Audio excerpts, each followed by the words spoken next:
Hi, everyone, and welcome to Friday Night Live. I am your host, Crystal Fry, and it is my absolute pleasure to be here with you tonight. As you are coming in, do me a favor and say hello so that I can greet you properly. And if you happen to be watching me in the replay, do me a favor, say hello, and tell me where you're watching from so that I can come back and greet you as well.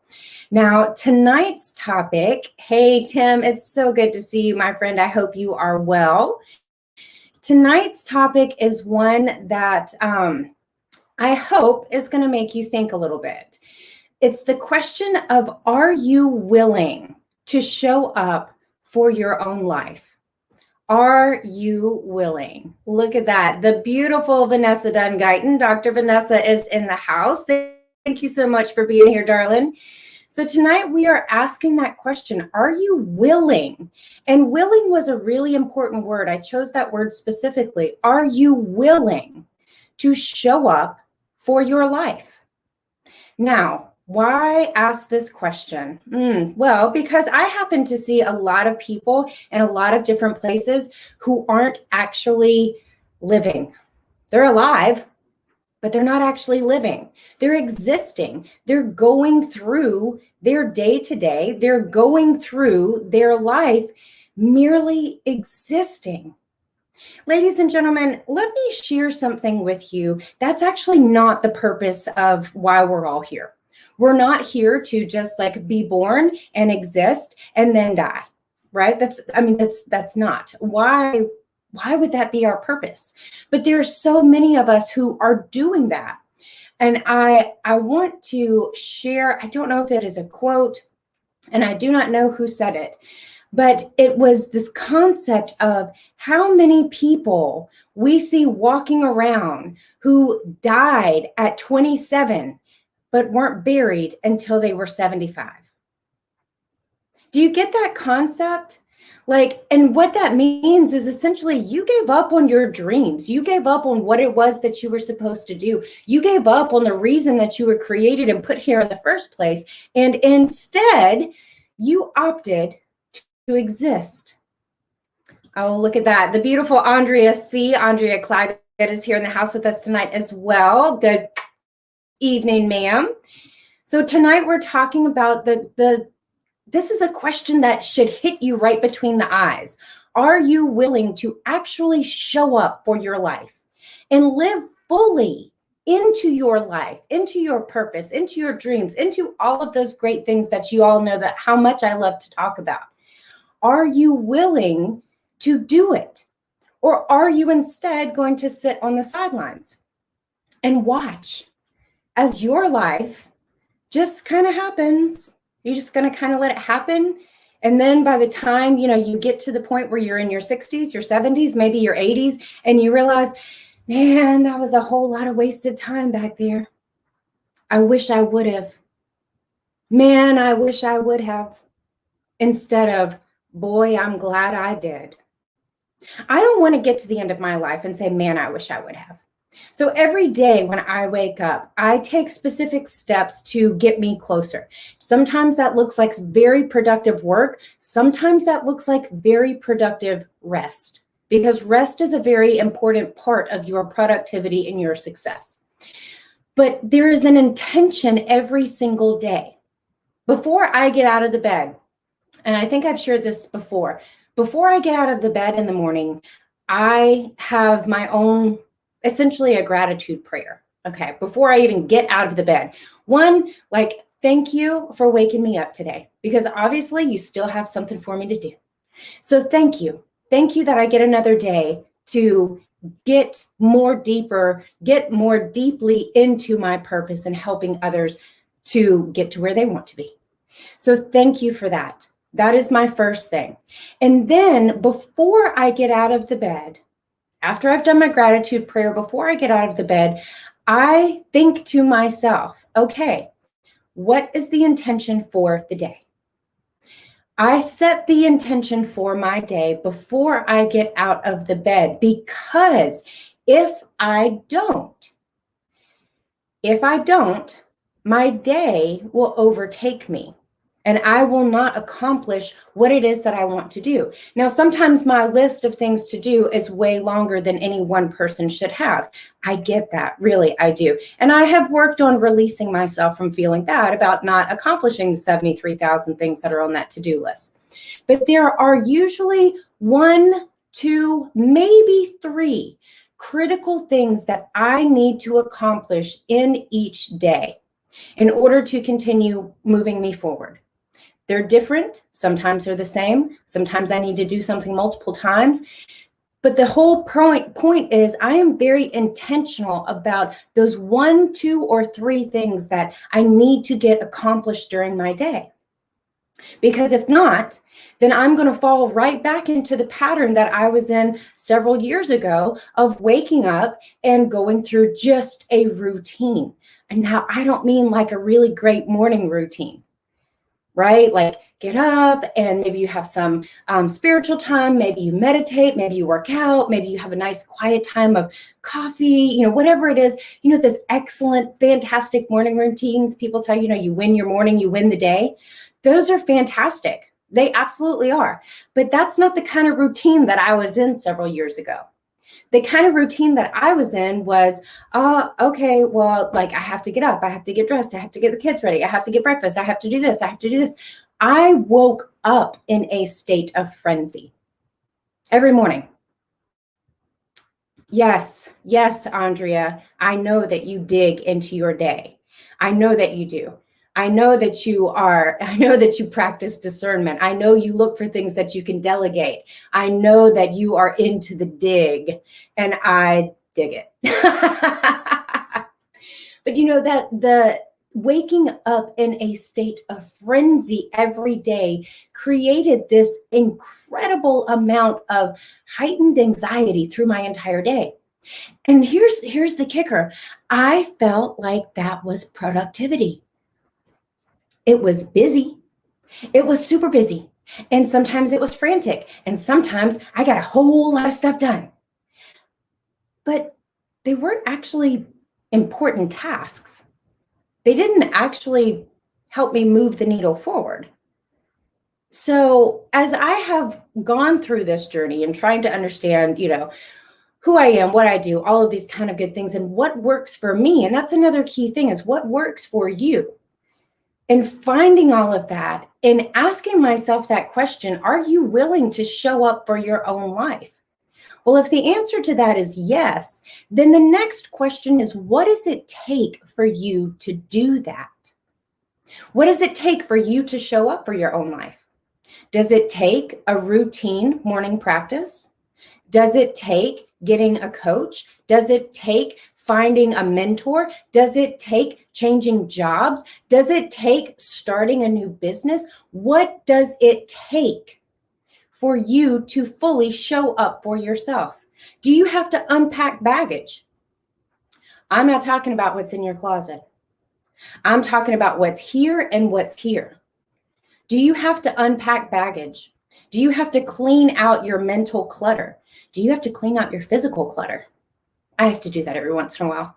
My physical space needs to be in some semblance of order, or else my mind is in chaos as well. My physical space is generally a pretty good representation of where my mental space is. But that's all part of this figuring out what works for you. What is it for you? If you are going to make the decision to show up for your life, what does that take? And be mindful about that. Seriously dig into that. Because when I started this process, I thought it just took a coach, right?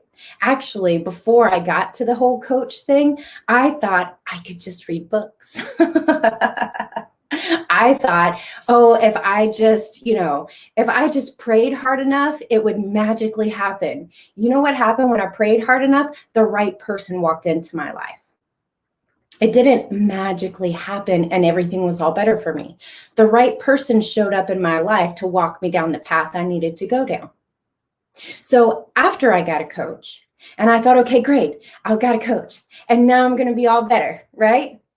No, that's not how that works. Because through that process, I learned a lot of different things about myself. I had to go behind the curtain. I had to unpack a bunch of crap and figure things out.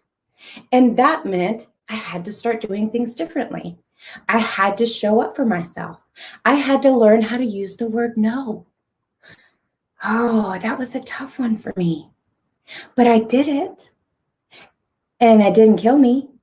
And I'm a whole lot happier for it.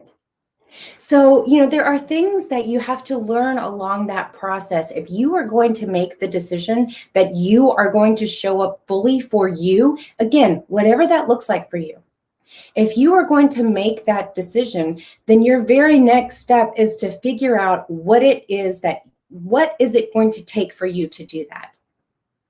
And again, sometimes it takes a coach. Sometimes it just takes you building your confidence. Sometimes it takes you forgiving yourself. Sometimes it takes you getting out of your own way so that you can actually go forward. How many of you have stood in your own way? I know I do that because I'm like visual, right? Like how many of you have stood in your own way, right? Where you're supposed to be doing something. You are supposed to be helping. You are supposed to be serving. You are supposed to be creating. You are supposed to be doing something, but you don't because you're scared. Because what are people going to think if you do that? What are people going to say if you put your artwork out there?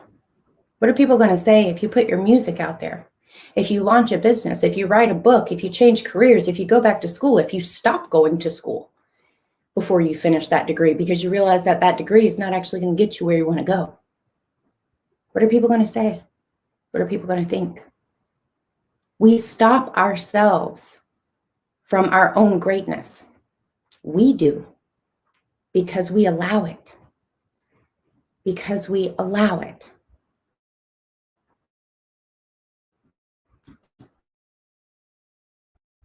Yes, Andrea, why will your comment not call up the core you? There it is. Haha, yay, it came up.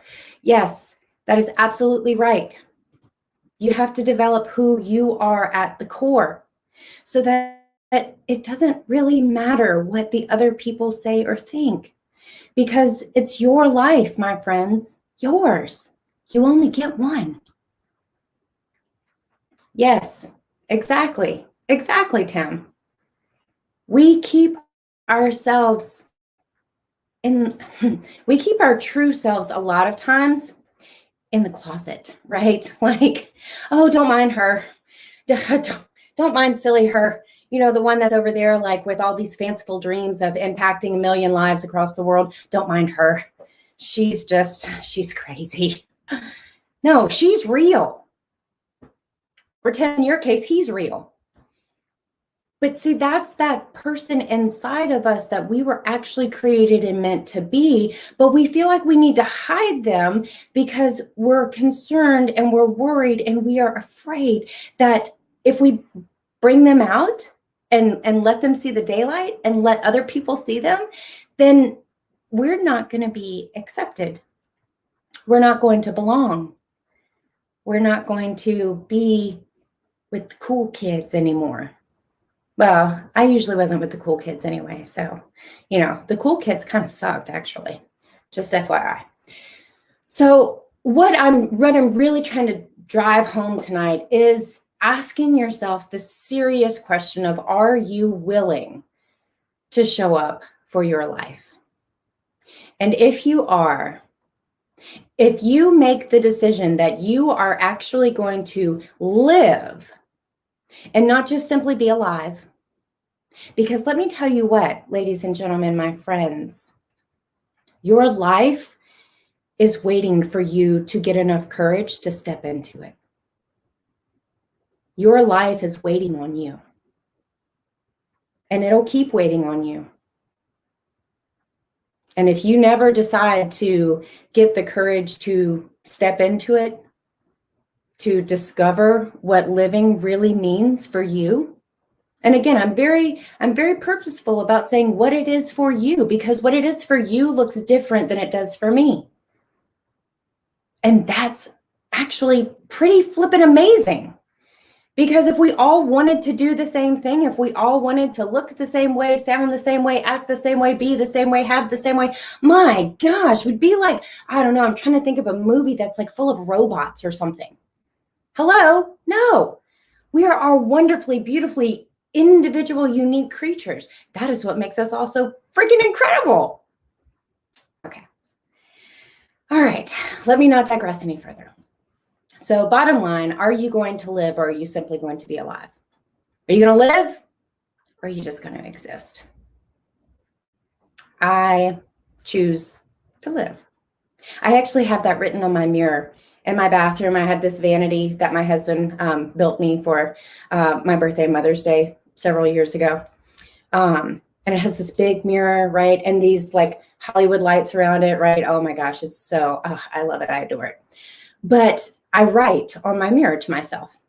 Little things, one of the big ones up at the top is anything is possible. Anything is all capitalized. But there's another one that I have written on there too that says, choose life. Choose life. And the reason that is on there is because it's my reminder every single day to choose to live my life instead of simply existing through it.